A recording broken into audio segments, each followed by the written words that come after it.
कन्नौज जिले के सकरावा थाना क्षेत्र में उस समय सनसनी फैल गई जब एक गांव में घर के बाहर चारपाई पर सो रहे 75 वर्षीय बुजुर्ग की रात के समय धारदार हथियार से हत्या कर दी गई।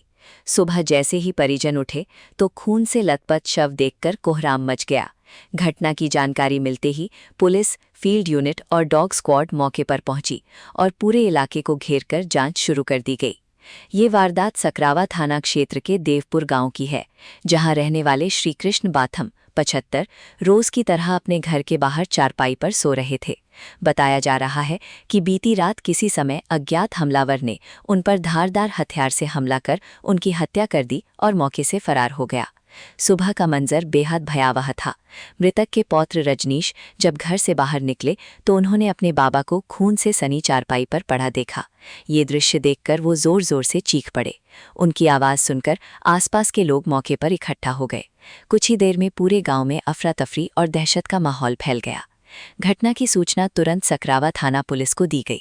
सूचना मिलते ही थानाध्यक्ष आलोक कुमार सिंह पुलिस टीम के साथ मौके पर पहुंचे। इसके बाद चपुन्ना चौकी इंचार्ज महेंद्र सिंह भी दल बल के साथ घटनास्थल पर पहुंचे। मामले की गंभीरता को देखते हुए उच्च अधिकारियों को जानकारी दी गई, जिसके बाद सीओ छिबरामऊ सुरेश कुमार भी मौके पर पहुंचे और स्थिति का जायजा लिया। पुलिस ने घटनास्थल को सुरक्षित कर फील्ड यूनिट और डॉग स्क्वाड को जांच में लगाया। टीमों ने बारीकी से पूरे क्षेत्र की तलाशी ली और कई अहम साक्ष्य एकत्र किए। चारपाई के आसपास खून के निशान, पैरों के संकेत और संभावित हथियार से जुड़े सुरागों की जांच की गई। पुलिस का कहना है कि सभी पहलुओं को ध्यान में रखते हुए जांच आगे बढ़ाई जा रही है। प्रारंभिक जांच में पुलिस को पारिवारिक विवाद और जमीन को लेकर चल रहे तनाव की ओर शक गहराता दिख रहा है। मृतक के परिजनों और ग्रामीणों से मिली जानकारी के अनुसार बुजुर्ग श्रीकृष्ण बाथम का अपने ही बड़े बेटे अशोक से लंबे समय से विवाद चल रहा था। अशोक नशे का आदी बताया जा रहा है और वो अक्सर अपने पिता से अलग रहता था। स्थानीय लोगों के अनुसार अशोक का व्यवहार आए दिन आक्रामक रहता था और वो शराब के नशे में कई बार परिवार के साथ विवाद कर चुका था। वहीं दूसरी ओर मृतक का पौत्र रजनीश अपने बाबा की देखभाल करता था और उन्हें अपने साथ रखता था। परिवार में तनाव का मुख्य कारण पैतृक जमीन बताई जा रही है। जानकारी के अनुसार श्रीकृष्ण बाथम के पास लगभग 4 बीघा कृषि भूमि थी, जिसे लेकर परिवार में लंबे समय से विवाद चल रहा था। आरोप है कि अशोक चाहता था कि ये जमीन उसके नाम कर दी जाए, जबकि बुजुर्ग अपने पौत्र रजनीश के नाम इसे करना चाहते थे। इसी बात को लेकर परिवार में तनाव बढ़ता जा रहा था। पुलिस को दी गई तहरीर में मृतक के पौत्र रजनीश ने गंभीर आरोप लगाए हैं। उसने बताया कि घटना से एक रात पहले उसके पिता अशोक ने शराब के नशे में बाबा के साथ गाली गलौज की थी। ग्रामीणों के हस्तक्षेप के बाद उस समय मामला शांत करा दिया गया था, लेकिन इसके कुछ समय बाद अशोक फिर से हाथ में एक भारी हथियार लेकर आया और हमला कर दिया। रजनीश का कहना है कि हमले के बाद उसके बाबा की मौके पर ही मौत हो गई और आरोपी वहां से फरार हो गया। उसने अपने ही पिता के खिलाफ हत्या की तहरीर देकर कड़ी कार्रवाई की मांग की है। गांव वालों के अनुसार श्रीकृष्ण बाथम पहले एक सामान्य किसान थे, लेकिन वर्ष 2012 में एक सड़क दुर्घटना के बाद उनकी हालत बिगड़ गई थी। इसके बाद से वे चलने फिरने में असमर्थ हो गए थे। ऐसे में उनकी पूरी देखभाल पौत्र रजनीश करता था। रजनीश ही उन्हें भोजन, दवा और दैनिक जरूरतों का ध्यान रखता था।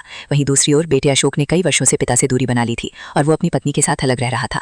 ग्रामीणों का कहना है कि पारिवारिक विवाद समय के साथ बढ़ता गया, लेकिन किसी ने यह अनुमान नहीं लगाया था कि मामला इस हद तक पहुंच जाएगा। फिलहाल पुलिस ने शव को कब्जे में लेकर पोस्टमार्टम के लिए भेज दिया है और मामले की गंभीरता से जांच की जा रही है। अधिकारियों का कहना है कि सभी पहलुओं की जांच की जा रही है और जो भी तथ्य सामने आएंगे उसके आधार पर आगे की कार्रवाई की जाएगी। इस दर्दनाक घटना ने पूरे गांव को हिलाकर रख दिया है। एक ओर जहां परिवार में मातम पसरा है, वहीं दूसरी ओर इस जघन्य वारदात को लेकर तरह तरह की चर्चाएं भी तेज हो गई हैं। पुलिस का कहना है कि जल्द ही मामले का खुलासा कर आरोपी तक पहुंचने की कोशिश की जा रही है। देखिए, ये थाना सकरावा के देवपुर बैगवा गांव का मामला है।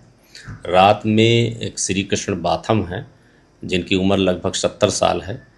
तो पारिवारिक विवाद में इन्हीं का लड़का है अशोक बाथम, जिसने रात में उनको कुल्हाड़ी से वार किया। उनकी मौके पर ही मृत्यु हो गई है। इसमें हमारी पुलिस टीम मौके पर गई और साक्ष्य संकलन किया। वो जो नाती है मृतक का रजनीश, उसने तहरीर दिया है अपने पिता के खिलाफ हत्या करने का, जिसमें सुसंगत धाराओं में अभियोग पंजीकृत किया गया है। बॉडी का पंचायतनामा भर के पोस्टमार्टम हेतु भेजा गया है। अभी उसकी गिरफ्तारी नहीं हो पाई है, भाग गया है। गिरफ्तारी के लिए टीमें लगाई गई हैं, शीघ्र गिरफ्तार किया जाएगा। क्या शराब पीने से काबिल था? शराब भी पीता था और साथ साथ लगातार विवाद करता रहता था, कभी बंटवारे को लेकर के और कभी ज़मीन अपने नाम, पिता की ज़मीन अपने नाम कराने को लेकर के विवाद की बात सामने आई है।